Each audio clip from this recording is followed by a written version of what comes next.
องเด้อป้าโอ้โหเก่งหัวร้ายนะพี่น้องเด้อหัวร้ายเด้อข้าไปกันนะฮาโอ้ยบ่โตเด้อจะบ่ม่วนเชิงกว่าเป็นอะไรดีอ้ายเอ้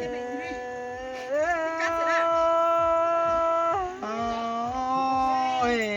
มามวนเกินเด้มามวนเกินเด้น้องหลากูตันก่อนนั้นมาแกวนเจอใจกันนี้น้องเฮ้ยใส่เจอไอ้ชินดีบ่ตาแล้วบ่ม่วนปานกินแล้วดอกอ้ายเอ้ยมามวนเกินเด้น้องเอ้ยใส่เจอไอ้ชินดีมาดองมักแล้วเป็นชื่อทานางมักได้อ้ายเอ้ยน้องเอ้ยโซยซื้อลวงหมากแป้งดาวเนี้ยนี่นะเป็นชื่อทานางมักผสมกันรอเสื่องล้างเสื่อง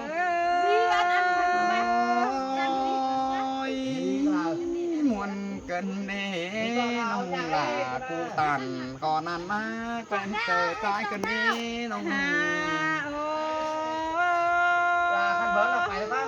เอ้ยเป็นชื่อต่อเป็นลูกเราร้านยิงนาบ่ร้านยิง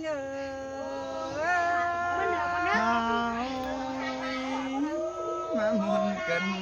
เอ้น้องโอ้ยน้องกูตันก่อนนั้นมาเป็นเจอใจสินี่นะพี่เอ้ยดวงหมากแป้งนะเรื่องฮีอะไร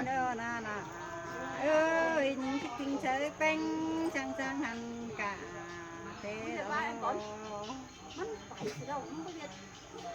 หาบายิงนาพี่เอ้ยคิดถึงเธอลาอายกันทั้งสหันโมเดาหล่ออายเอ้ยน้องกูตันก่อนนั้นมาแกวนเจอใจกันนี้น้องเอ้ยใส่เจอไอ้สินี่เป็นแต่เป็นดอกว่าเอ้ยโนเป็นแช่โซน้องรุ่นดอกว่าโนหาว่าเป็นแต่ปุ่นน้องหลาดาวลอยเอ้มามวนกันนี้น้องโอ้ยน้องกูตันก่อนนั้นมาแกวนเจอใจกันเลยใส่ขามาขาใส่เน้นเฮาเดาลอย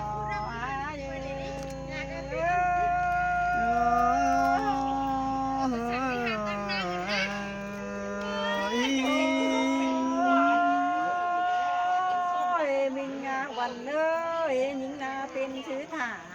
ล้างมักมาส่งแต่ลอยเอ้ยเป็นแจ้หัวใจไอ้เฮ้ยเบิดฉลาด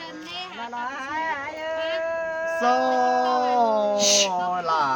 มามวนกันเด้น้องเอ้ยน้องกูตันก่อนนั้นเบอร์แกวนเจอใจกันเลยเน้อน้องเอ้ยใส่เจอไอ้จริงเป็นแต่หัวเจอไอ้บ่หลีหาเมียเสียน้องเดี๋ยวรอหาเอ้ยน้องอันแต่น้องลากูตันก่อนนั้นเบอร์แกวนเจอใจกันเลยมีแต่รอหลามีแต่รอหญิงแต่ละแต่รอมังแต่รอหลาหัวเจอหญิงสวยเลยคนน้อย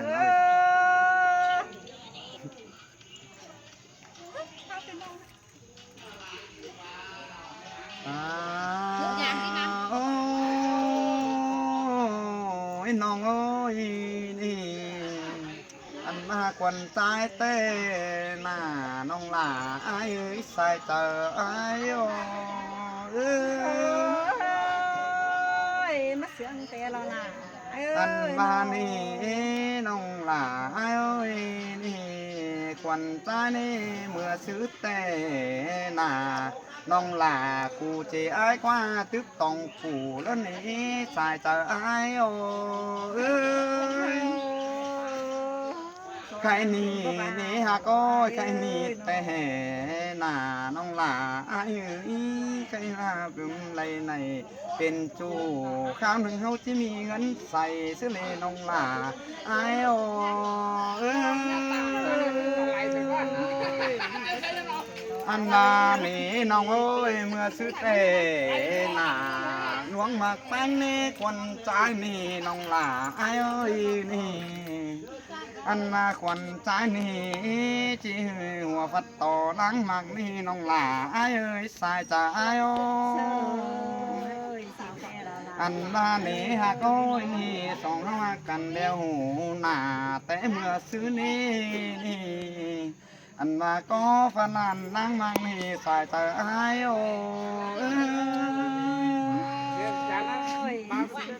อันว่าอันนี้น้องโอ้ยนี่หลวงสังกันแต่หนาแหลนการไปสวนหลาล้างมังนี่ควันจ้านี่น้องหลาอายเอ้ยสายตาอายโอทันว่านี่ขวัญใจนี้มาต่อเหลือหุ่นเกินดีอันมาแต่ปุ่นสองเฮาละกว่าสายเจอใจโออันเป็ดริมสายฟ้าหามาฟ้าใส่แน่นละกว่าสายเจอใจโอ้ยนี่อันมาสองเฮานี่สายเจอใจนี่เป็นชึกหาล้างมากเด้อไก่หนาเต่าซื้อเต้กันเต้เป็นไอ้น้องล้างมากเนื้อสายเจอใจโอ้